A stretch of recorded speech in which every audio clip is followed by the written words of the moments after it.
Okay. All right. Good evening, folks. Please get some food, have a drink, but we're going to get sort of going. It's okay if you're filtering in. Don't be shy.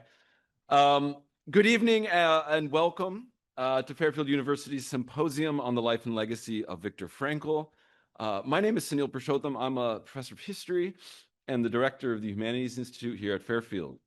So working with my colleagues at the Bennett Center for Judaic Studies, Canaric Center for Palliative Care, as well as the Dean of Meditz College, Dr. Richard Greenwald, who is here somewhere, we have put together an interdisciplinary program featuring lectures, performances, and conversations that bring scholars, medical practitioners, religious leaders, artists, students, and others you all here into a shared dialogue.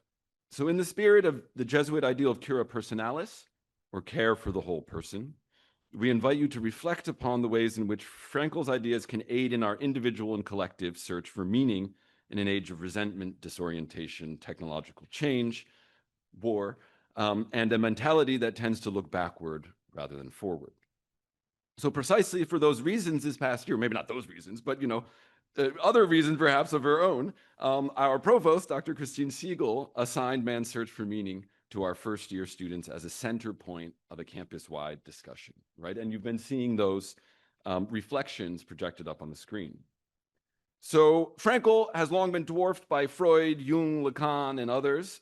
He seems to be experiencing something of a revival, and I think that's evidenced by you all here tonight. So just last week, the Times carried an obituary of the marathoner Jeff Galloway, right? Who was the inventor of the walk, run, walk method. And he cited as his only sort of single most important influence Viktor Frankl, right? And so it's even those sort of quotidian things where you can see the value of his thought still sort of playing out, right?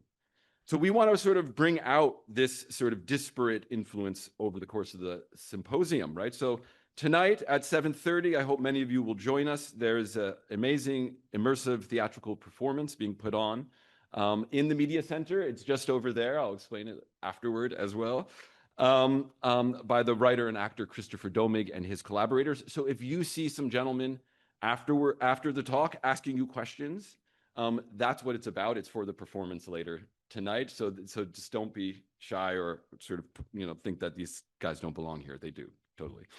March 19th, there will be a roundtable, and this will be in the Canaric Center for Palliative Care, featuring Dr. William Breitbart of Memorial Sloan Kettering, Rabbi Darren Levine of the Talmud Synagogue in New York City, and Christopher Domig of the Viktor Frankl podcast and the Sea Dog Theater, and our very own Eileen O'Shea, director of the Canaric Center. So that's on March 19th at 5 o'clock, so please join us then. And finally, on March 29th, David Brooks will deliver the symposium's closing keynote address at the Quick Center for the Arts, and I believe some tickets may still be available for that. So tonight, we are delighted to welcome Dr. Alexander Batani, the director of the Viktor Frankl Institute in Vienna, to deliver the symposium's keynote address. And unfortunately, he could not be here with us in person, but he is here. And we are extremely grateful for all of the participants for joining us for this conversation. And I would also like to thank in particular Robin Bennett Canaric for her support, the staff of the Humanities Institute and the Bennett Center, so Julie Garbarino, Ellen Gilmore, Maria King, they've made all of this sort of possible. So thank you all for being here. And there will be a Q&A afterwards, so please save your questions. There'll be an opportunity to talk to the speaker. Okay, thank you.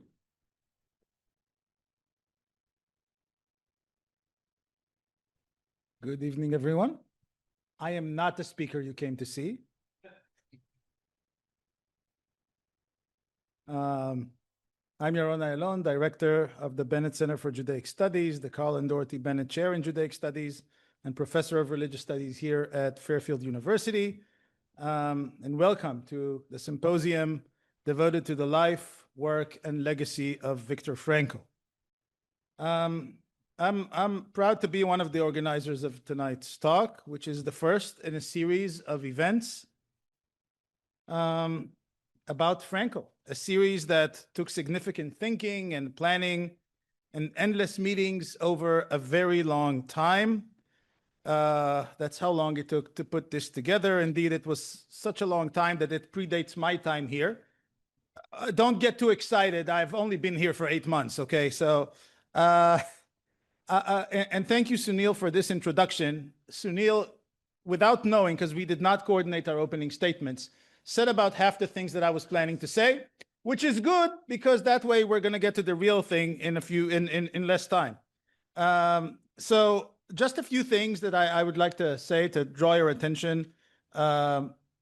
So we are this is part of a multi-part symposium on Viktor Frankl. You have those brochures with you, and Sunil already mentioned the roundtable on March 19th, featuring Dr. William Breitbart, who is a widely recognized leader in the field of psycho-oncology and a pioneer of meaning-centered psychotherapy for cancer patients. And this is really one event not to be missed, except all the other events I'm going to tell you about shouldn't be missed either.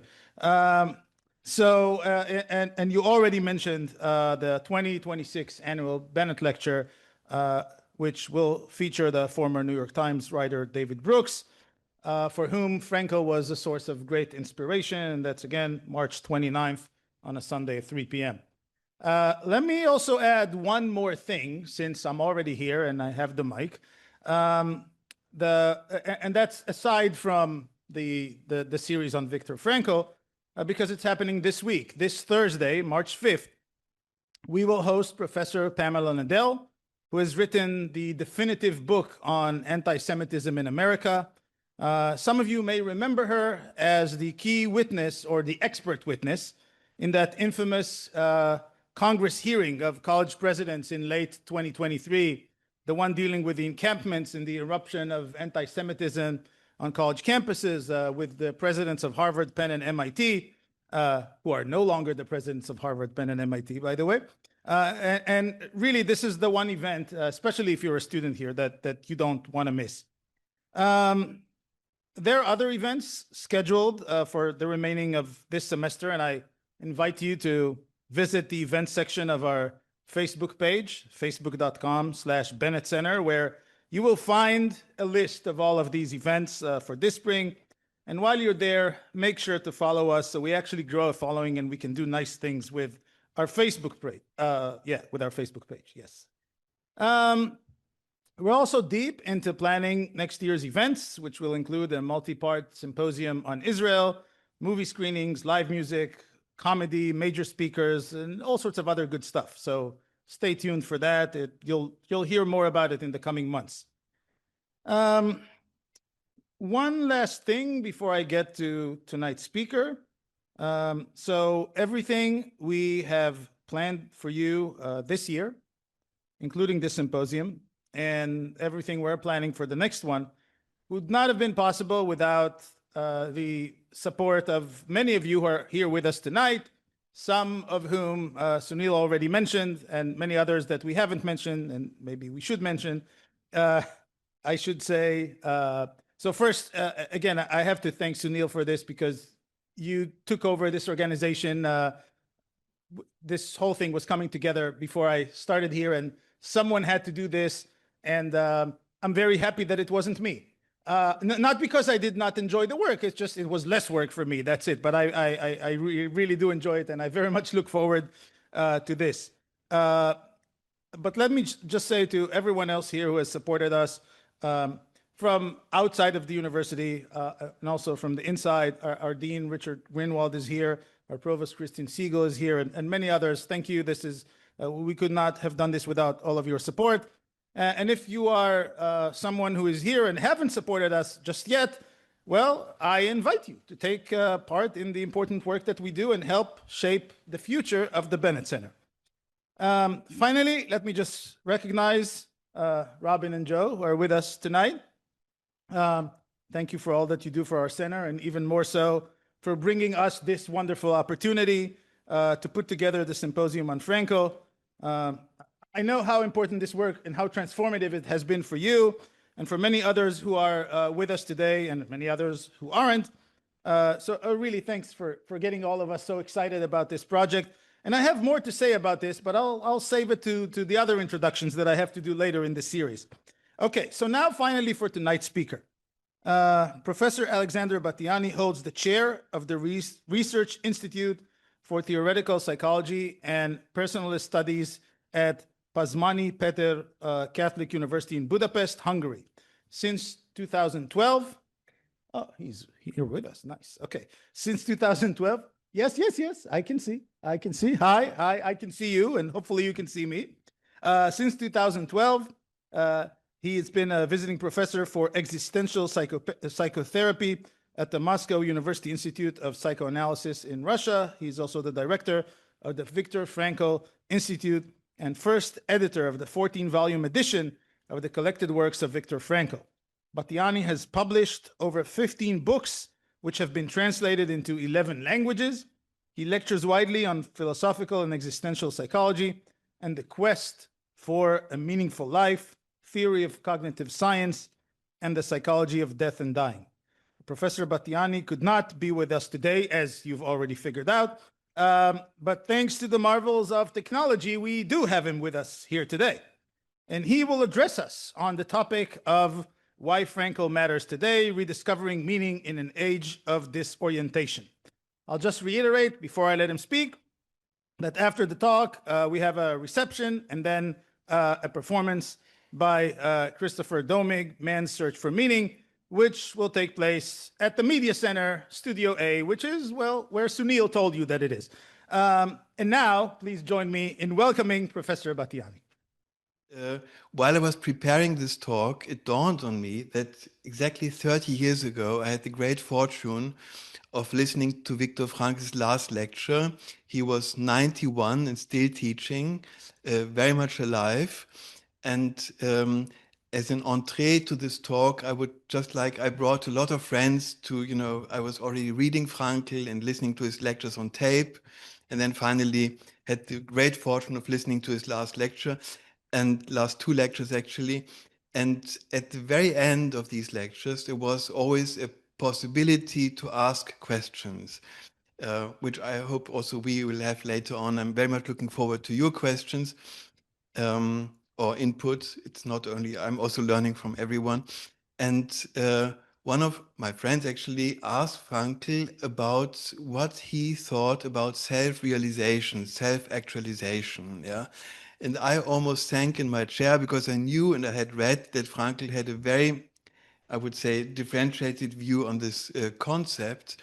But he found a beautiful answer. He thought for a moment, and then he said, well, self-actualization, self-realization, very nice, but I have only one request. Please don't actualize, don't realize everything which lies dormant in you.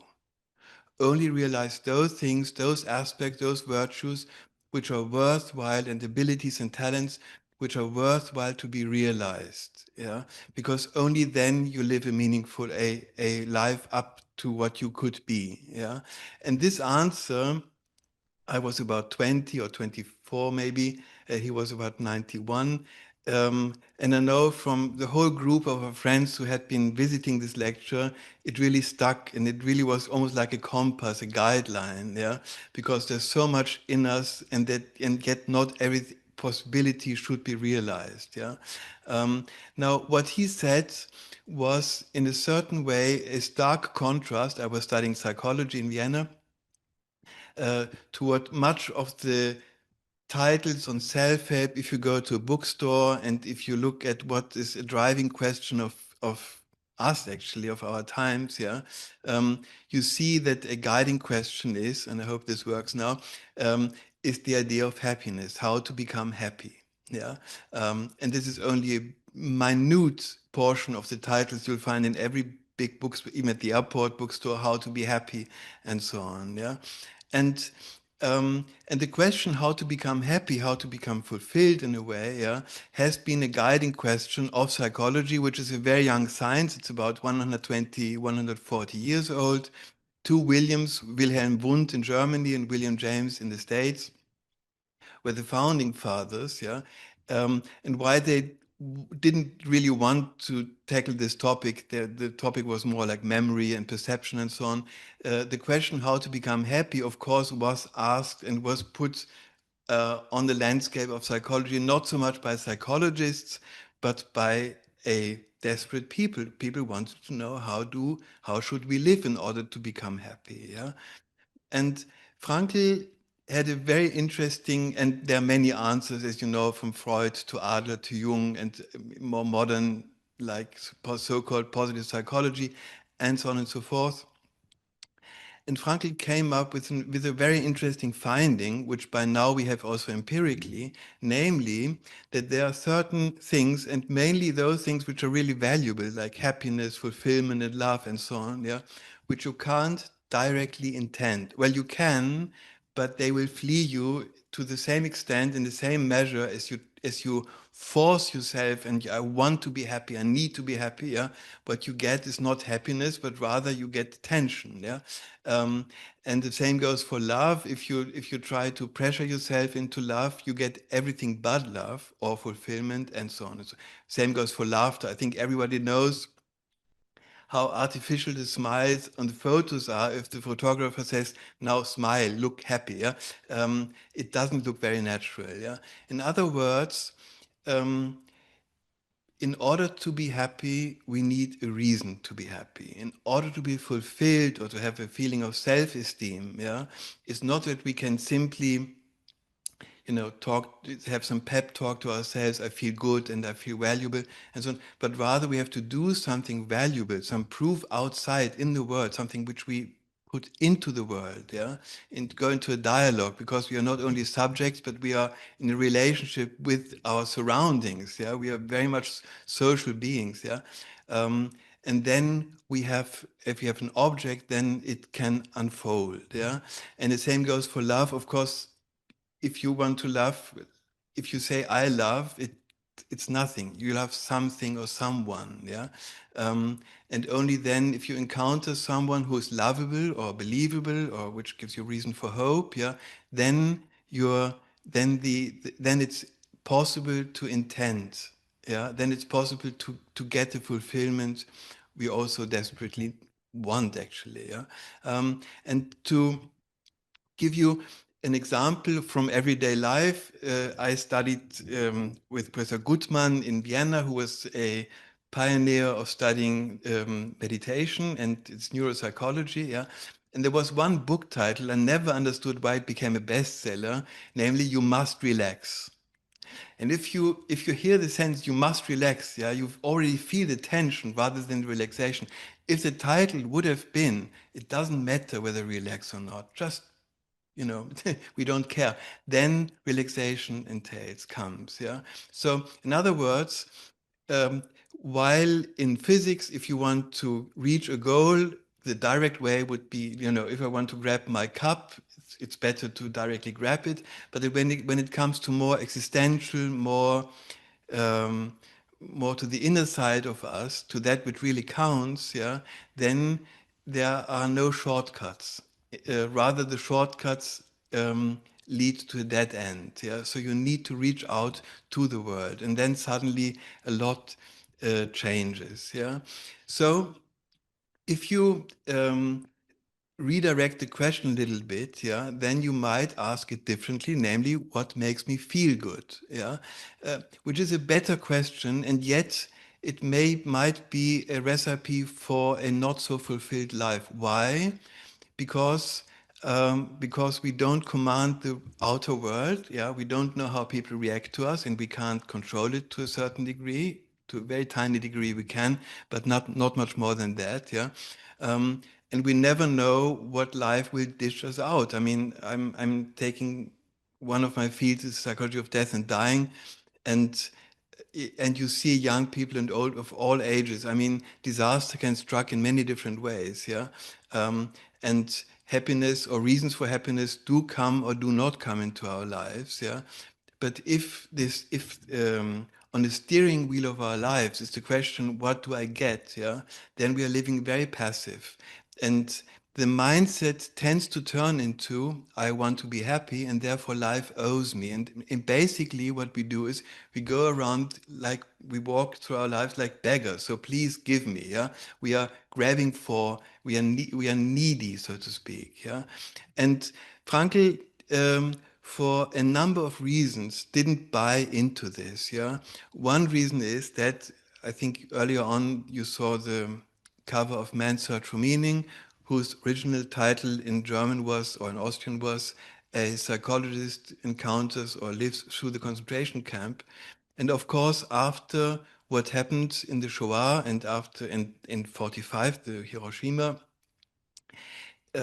psychology, if it was trying to be true to us, yeah, to what we can be, unfortunately, could no longer afford, if we want to take existence seriously, we can't, in all earnest, think that everything is about happiness, yeah? Because of course, even without the Shoah, every life you will encounter pain, guilt, to the same extent that have a certain amount of freedom, we have responsibility, and that means we all tend to lag behind what we could and should do, yeah, and therefore we become guilty. And of course, we are all mortal, and mortality is the last point where the idea of mere happiness comes to a certain end. Yeah.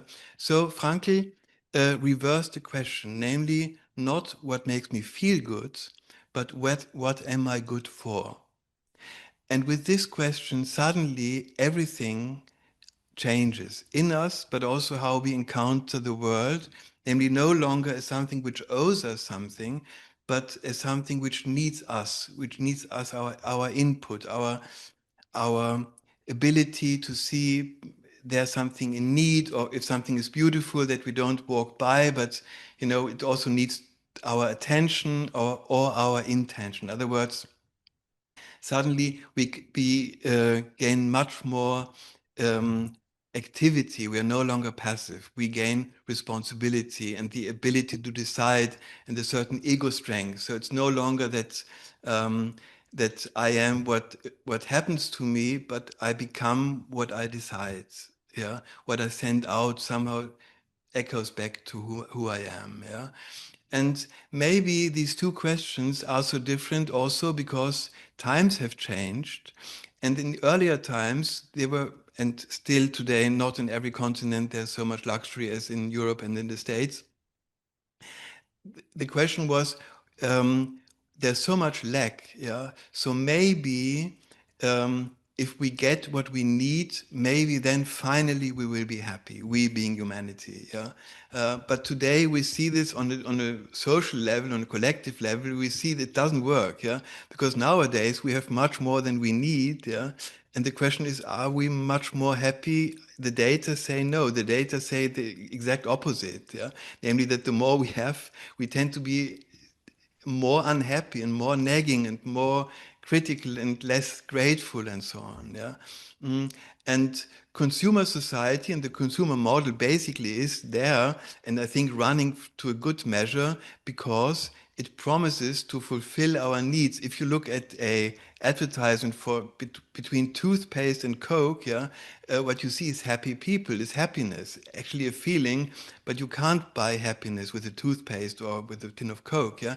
Something seems to be amiss, yeah. And the question, what do we live for, becomes suddenly much more serious. It always was, but now it comes to the fore that the old recipes don't seem to work so well. Yeah, they work economically because it's an ongoing process, of course, because there's always a lack of satisfaction, but you can't extinguish a fire with more fire. Yeah, we are feeding the appetite rather than instilling it. Yeah, so Frankl came up with an observation, and I'm trying to fill it with some flesh and make it plausible to you, that in a paradoxical way, yeah, many things such as that we don't need to strive for happiness, but rather for a reason for happiness, yeah, or love and so on. We are mentally and spiritually, it seems as if we are impoverished not so much by what we don't get, but rather because we are not,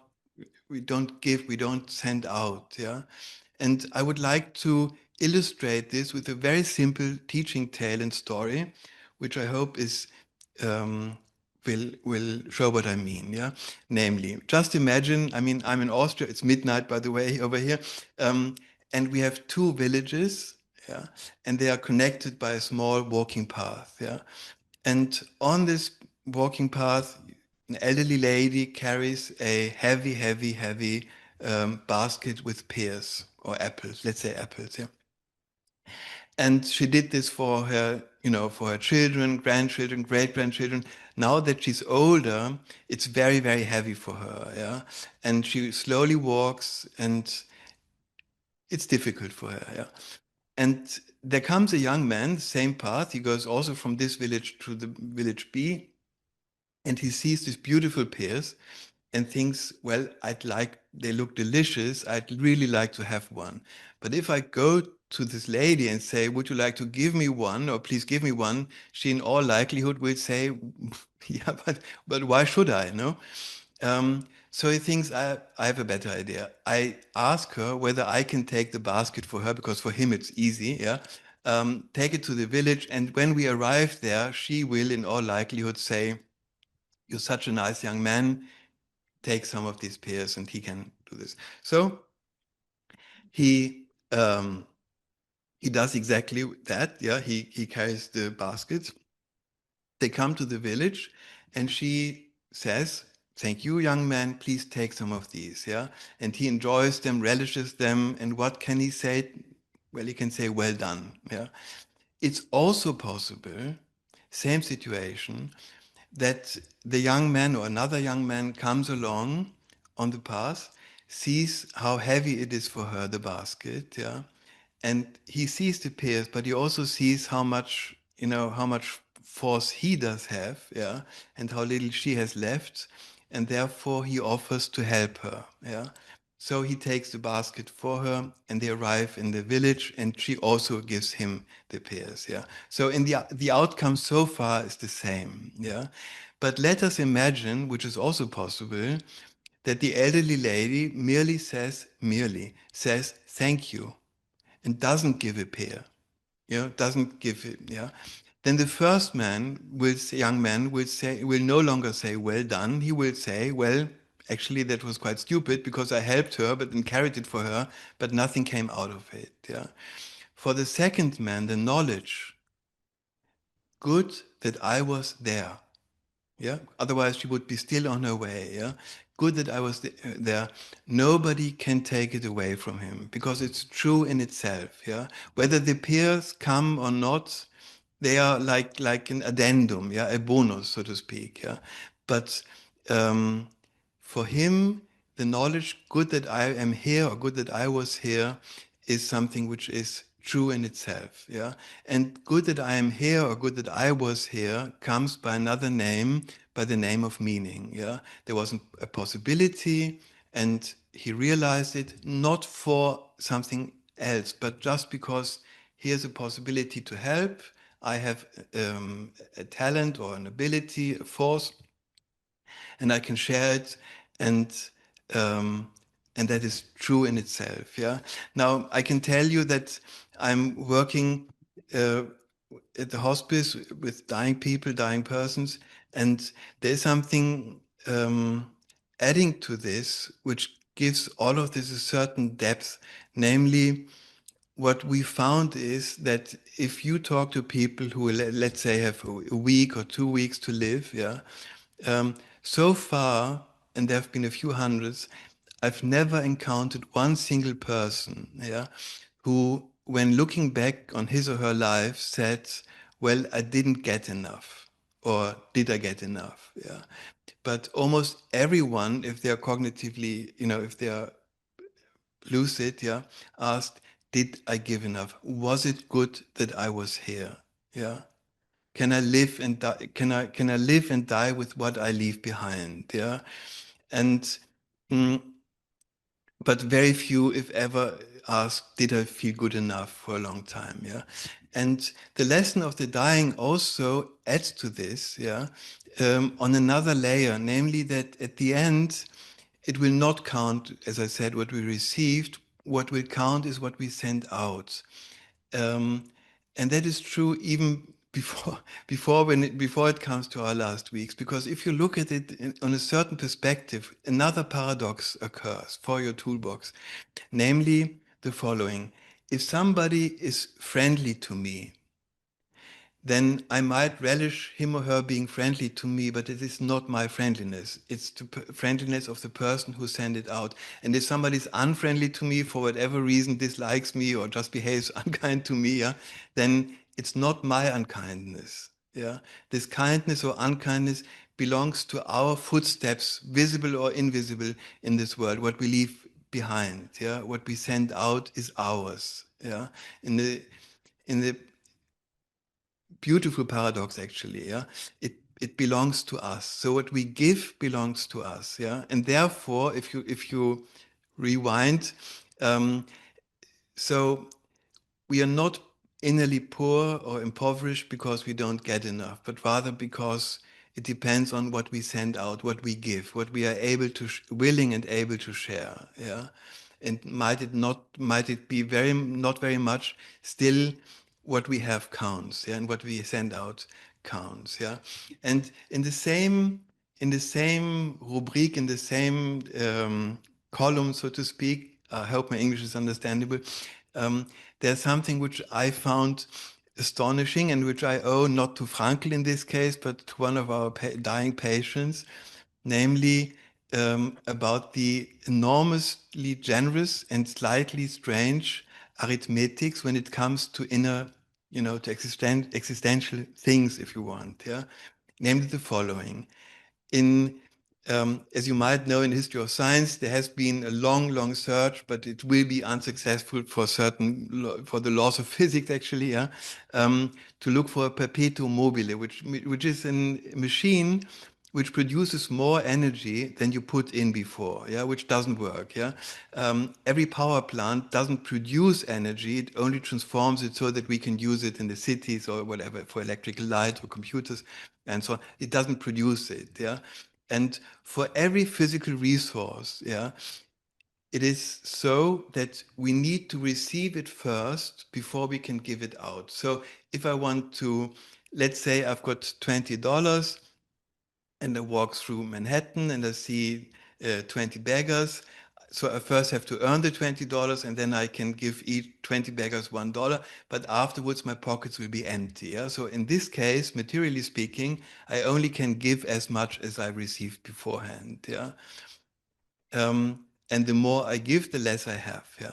When it comes to the things which really count, like our friendliness, our kindness, our benevolence, if you want, yeah, our care, our compassion, also in work in the hospice, yeah.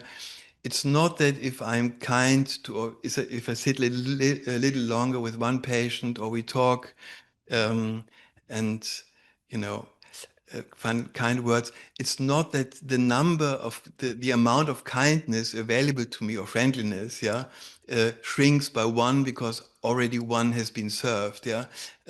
Rather, or love, yeah. Rather, it's the opposite. The more I give, once the heart opens, it really opens, and it's almost like a channel. It's not that we produce our kindness, friendliness. Suddenly, it almost flows naturally, yeah. By the way, the idea of virtue ethics works in this direction. Yeah, the more it becomes natural to us, yeah, the more it becomes available to us to be kind, to be benevolent, to be just, and so on and so forth. Yeah, so to a certain degree, as much as the perpetuum mobile is an impossible object, we are possible subjects in the sense that we can send out a lot. Yeah. Now, if you combine this with what we said earlier, so often in therapy, yeah, we hear not because people believe it or because it's natural to them, but because they somehow read it in popular psychology books, which are not necessarily science-based, yeah, that somebody tells us, I can't be kind because nobody has ever been kind to me. So who says that you can't be kind? Yeah, definitely not our inner workings, because once you start to smile, if it's earnest, yeah, once you start to take out your friendliness and give it and share it, yeah, then it flows very naturally. Yeah. Second point is that it often also comes, not always, but it often comes back, because what we send out, to a certain degree, the outer world is a window, but also a bit of a mirror, and people will react to us the same or in a similar way as we act towards them. Yeah. So in other words, what this means, and it comes in easy words, but it means that change is possible any time. And this time actually is now. So we can decide. Every moment is fresh and the past is fixed, but the future is open. And the path we go, the possibility we choose. Yeah, speaking of what I said in the beginning, when Frankl said, please don't realize everything which lies dormant in you, but that which is worthwhile, valuable, please do. Yeah, that starts today. There's no test run for life, and there's no more life than this life right now. Yeah, so this this would be the time. The time is now. Yeah, I would like to illustrate this by a case example which I experienced during my therapy training. Namely, one day our training was near Munich by a master disciple of Viktor Frankl, Elisabeth Lucas, and one day and these were young professionals, so it's postdoc, we read in the newspapers that one of our students received an award from the city of Munich because he wrote the concept for a children's home from broken families. So in this case, if families are really very broken, alcoholics and so on, and the families can no longer take care of the children, they are taken out and they're putting under special care, social care. Yeah, and of course, this was a weekend course, and we read this on a Friday, and all of us were very interested.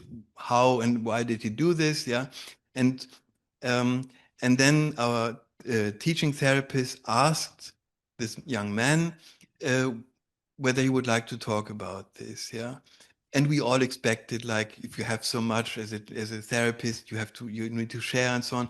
But he started his talk rather differently. Namely, he talked about a bit unfortunate finding of psychology, namely that children who have been abused, and I mean not sexually abused, but suffering from neglect or violence and so on, that they have a higher likelihood of doing the same to their own children one day. Yeah, it's not huge, but it's a few percentage points, and you find this in almost every culture. And it's a recurrent finding, unfortunately. Yeah, so he said this, and we wondered why would he start his talk like this. And then he continued and talked about his own childhood. So his father was an alcoholic, a severely violent alcoholic, and his mother had bipolar disorder, manic depressive disorder, untreated. So one day full of almost scary love, and the other day totally closed, shut down innerly and so on. And he was the youngest of three brothers. And all the violence, all the anxiety, ended. He was the dead end of it. Yeah. And he told us that every night when he went to bed, yeah, he was shaking from the day which has passed and shaking from fear from the day which would come, in the next morning. And only thanks to the grandfather, to the father of the bipolar mother, who said, this antisocial family, at least the children should finish high school. Yeah, so he finished high school, and then the following thing happened. He wanted to study physics, and he was already inscribed into physics. And then he went to a supermarket and bought some cigarettes, and there there was a newspaper stand, and there he saw the Psychology Today, a popular psychology magazine. Yeah, and the title was "Broken Families: How Children Coming Out of Broken Families Fare in Later Life." Yeah, and this was the first time he even looked at Psychology Today, but he thought this is relevant to me, so he bought this, and then he took out the cigarettes and in front of the supermarket started reading. And then he read the finding he just referred to, namely that there's a higher likelihood that, this is almost like a intergenerational trauma, that it will continue. Yeah. And he didn't have any children, but he thought, my God, what does that mean? Could it mean that the nightmare I experienced, I could pass on to my own children, and then they to their children, to my children's children? And when will this chain reaction ever stop? Yeah. And he was wise enough to say on this day to decide this chain will stop. And I am the person who will stop it. Yeah. So he went back to university the next day, yeah, inscribed out of physics and chose psychology. Studied in the shortest time possible, wrote his PhD on a concept he developed for taking care of children from broken homes. And then a lot of luck happened. There was a children's home which needed a new director and a new concept. And this was the one which was so successful that he now received an award, yeah, for his work. Now, on many different layers. And then there was also an aspect of humility and modesty. And then he said, to us, yeah, he said, others need to read and imagine what it is like to grow up in a broken home. I know, I don't need to study. Well, he needed to study, but I also know from the first person perspective what it means, yeah.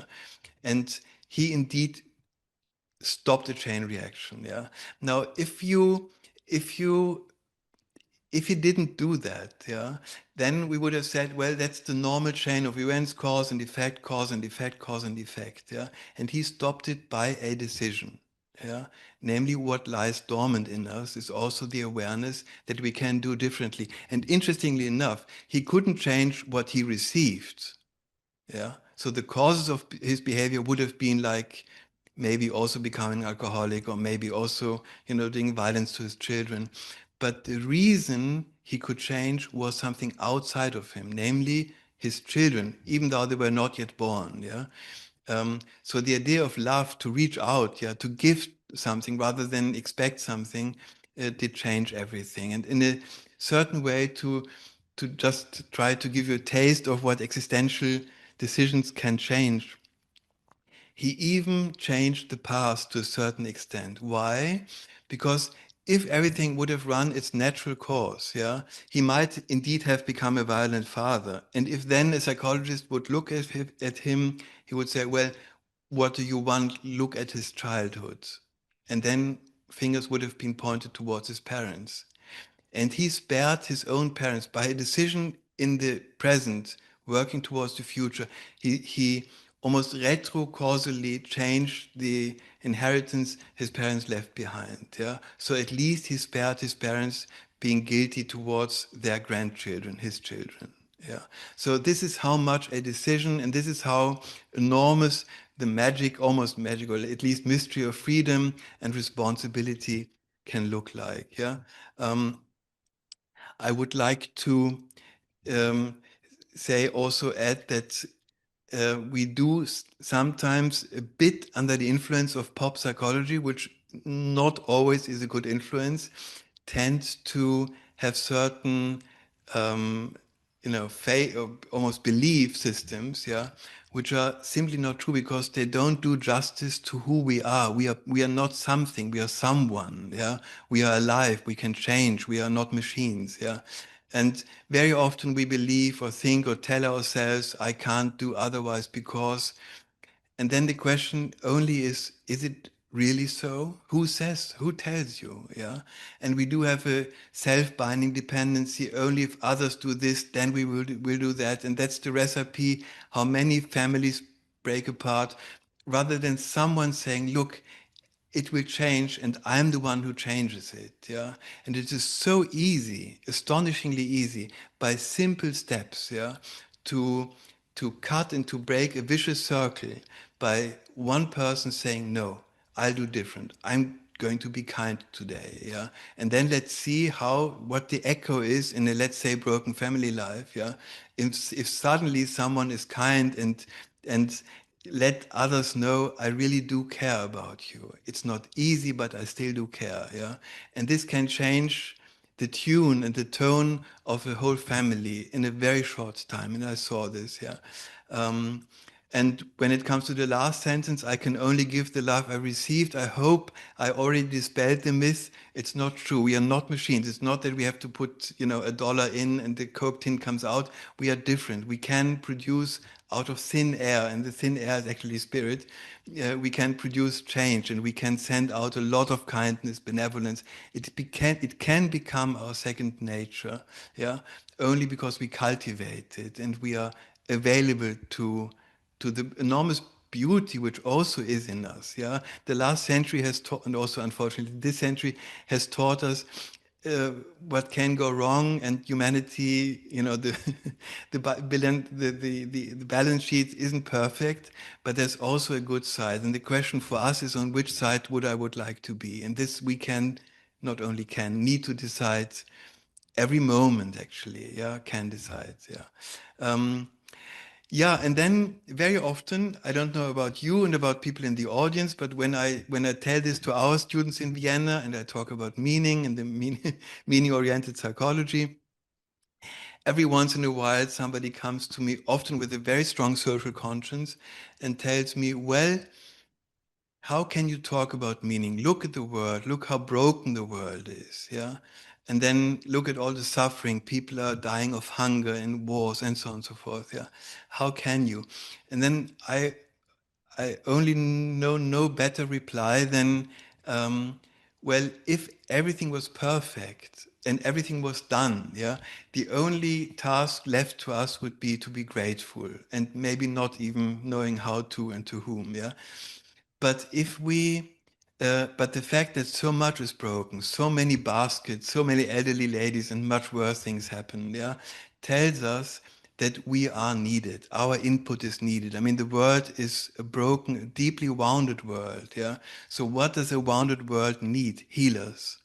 And the interesting point about this, psychologically speaking, is that our that the act of healing, or at least trying, the intention to heal, also has a healing influence on our souls, on ourselves. Yeah, it tells us that we are good for something. Once again, that's the concept of meaning. Yeah, and I would like to close, if I'm still in time, I would like to close by telling you a lesson. I recently wrote a book with my teacher, Elisabeth Lucas, and we are, I don't know whether rightfully or not, held to be experts in logotherapy, and we and we wrote about how much we have responsibility. And then a student of mine wrote a letter to both of us, both of authors, saying, well, I think you made a grave mistake in your book because you said we have responsibility. And then he added, isn't it so that everything which we have, we can lose? So having is a conditional thing, yeah? We can lose it anytime. But that which we are, we cannot lose. So the point rather would be not that we have responsibility, but that we are responsible. Yeah, we are responsible. The only question is not whether, but what for. And if we are aware of this, yeah, suddenly once again the world becomes an open field, and we become agents rather than patients. Yeah, we can share. We need to share. Yeah, and then with some grace we will find an answer, and it's a new answer every day. It's not that we have one meaning, but it changes from hour to hour, from person to person. There are no substitutes in existential matters. It's not that another person can take my place. Yeah, if you look at this auditorium, if a magic hand would take one person out, it would be one person. It's not one machineless, but one individual with a certain task in life, yeah, or tasks in life, yeah, a certain environment, people depending on us, yeah, and our kindness, on words, and so on. Would be less there. So we are responsible, and the only question is what for. Yeah. So in other words, to sum it all up, the very brokenness of this world tells us that we have something to do. Yeah, the world really needs us. It's not that we need meaning because it's good for us. It's not about self-help. It's about world help, and we are entitled, allowed to become active in it. Yeah, and that might be. It need not be something huge. You don't need to write a symphony or write a theater or whatever it is. Yeah, it's the small things which matter, which add up. yeah, the kindness to somebody who needs encouragement, or the mere fact that we listen to someone who needs help. And needing help not always comes with a beautiful face like a child or so, yeah, it can also come in a way which we somehow intuitively dislike, and yet to tell this person, however unfriendly and aggressive you might be, and patients sometimes tend to be, you know, um, out of balance and not very friendly, to either say or at least think, yeah, I see your pain and it doesn't matter how it looks like. I understand it and I'm here for you, yeah. And this might be a person or a situation or a constellation, and then it is worthwhile to be there for someone. Yeah. And with this, I come to natural end. I'm very much looking forward to your questions, and thank you very much for listening. Thank you very much. This was quite fascinating. We do have a few minutes, not many minutes, because we need to Aye. get to our next event, but we do have a few minutes for questions. We have microphones that will get to you. So if you have a question, please raise your hand and someone will come to you. Yes, please just keep your questions brief so we can get a few of them in. Thank you. One of the main ideas of Viktor Frankl was finding a meaning helps you to survive, especially in extreme conditions like labor camp and during Holocaust. Nowadays, many people try to find meaning which not related or even contradict survival instinct in people. So like this unconditional kindness or suicidal empathy, what do you think of that? Should we try to find meaning outside of survival instinct, and how that relates? Because sometimes, and especially nowadays, many groups, they fight for something which eventually gonna kill them or end the existence. Thank you. Right. Would you like to take two or three questions and then answer, or you want to answer them now? Well, I hope I understood the question. And maybe we take a few questions. Okay. And I will try to, in the meanwhile, to think about an answer. Yeah. Yes, just because there might be some common themes across those questions. Yes. Yes, raise your hand. Someone will come to you if you have another question to ask.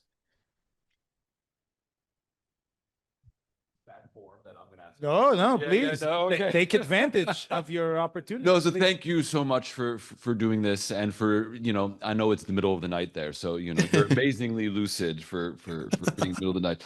So I wanted to ask you a question. You began with a comment about consumer culture, Yeah. and this is something we talk about in my class. If I could sort of make a very crass sort of comparison, in a traditional culture, you generally have ideas of duty, right? An idea, and in India, you have this concept of dharma. Dharma means both duty, but also one person's sort of essential essence, right? The dharma of an acorn is to grow into a tree, type of thing. So and there's also divided into life stages, right? The dharma of a child is different than a householder, and Yes. so on and so forth. So I'm wondering, is what you think about that question of, are we lacking sort of, maybe not a sort of prescriptive sense of duty, but a more generalized sense of duty? Are we lacking that, and sort of so on and so forth? Yeah.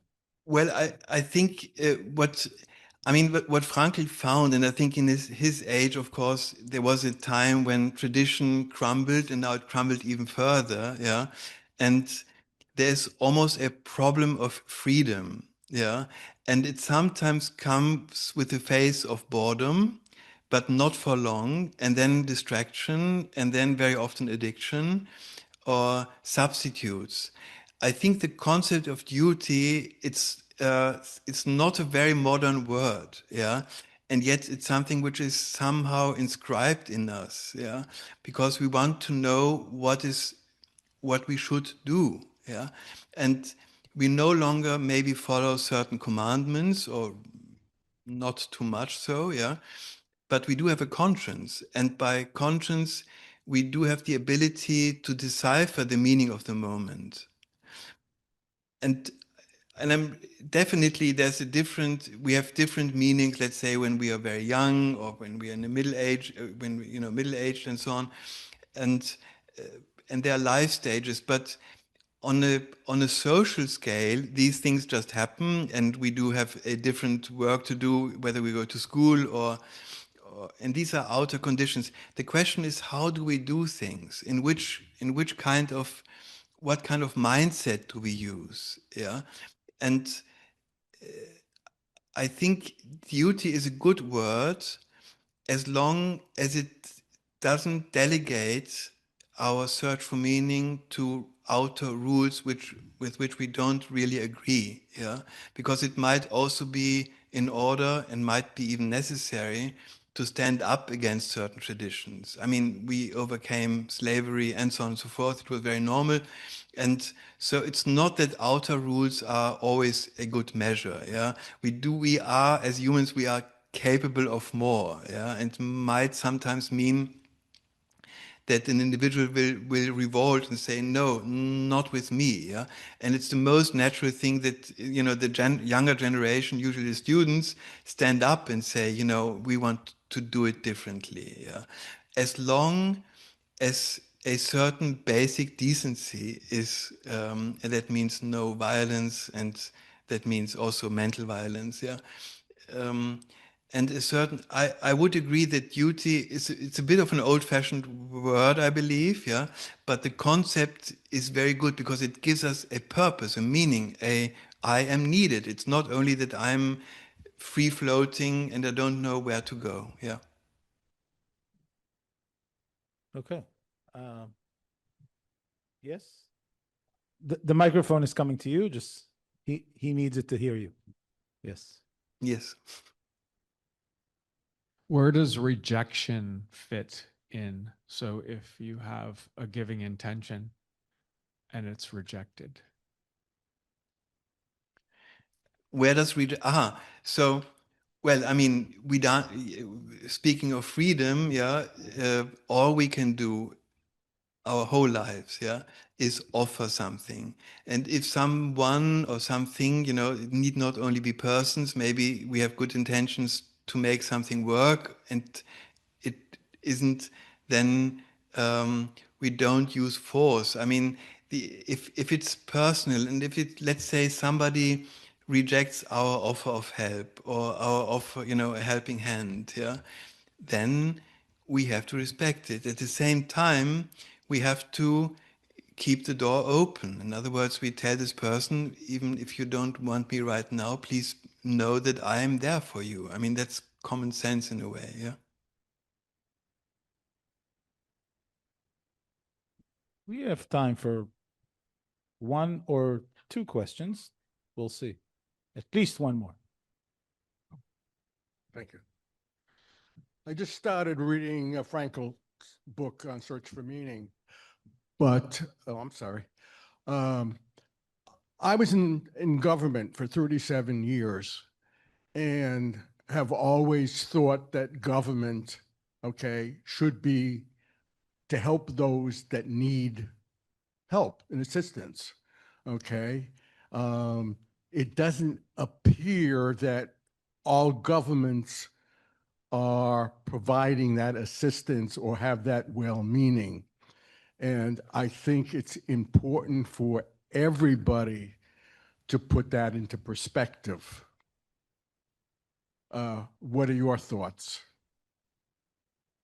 Would you elaborate your question? I mean, I so far, I utterly agree. I mean, let me put it like this. The more responsibility you have on a social level, yeah, the more moral duty you have to support as many people as possible. If that's yeah, and if a government doesn't support, all the more would social change be a good idea? In other words, to become active against injustice or against, I don't know, not taking care of the poor and so on and so forth. Yeah, but maybe you would like to elaborate your question. What I'm trying to say is, we see a lot of people who need our help. Yeah. Okay. And there are certain aspects of government that are not providing it. They're just doing the reverse and perhaps giving the help to people who don't necessarily need it, Mm. okay, for whatever reason. Right. I don't want to get too heavy into politics, but I'm Yes. just trying to make a point of, you know, what we as individuals, this was my area, okay, and this is the Yeah. way I saw things, okay, and I'm seeing things quite different now, and you seem to have hit a spark in my thought process. Right. Thank you. Well, all I can say is that I mean, we are living in times which, frankly, in my generations, I'm 44 now, 54 now, wouldn't have expected to see. It's more like in the history books, and and the zeitgeist, if the term can be used, seems to be really awkward and not overly constructive. But all the more is every person needed, so to speak. Yeah, Frankl often, when asked, in Eastern Europe, for example, yeah, and he said, okay, maybe the people who are benevolent are in a minority. And maybe they always will be in a minority, but if they give up, yeah, nobody will take care of those who are in need and those who need our support. And by the way, those who need our support is every one of us. I mean, it's not that, I mean, to different measures, yeah, but we are all needy recipients of, mercy and kindness and benevolence and so on, yeah.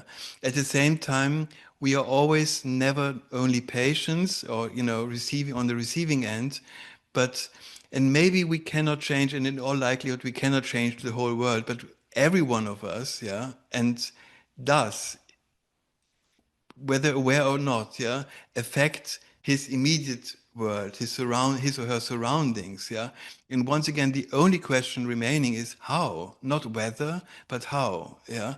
And then we all know it doesn't need much to support on every possible layer, namely physically, socially, spiritually, mentally, and so on. Yeah, it doesn't need a lot to be a good impact in the world. Yeah, and it needs to start with the individual, and then of course, the more responsibility someone has, let's say in government, the larger is his or her immediate world, so to speak, because his circle of effects is much larger. Yeah. So thank you. Yeah. Okay, thank you very much. We do need to get going to our next event. So first, before you get the instructions again, I'd just like to thank you for this wonderful presentation. Thank you.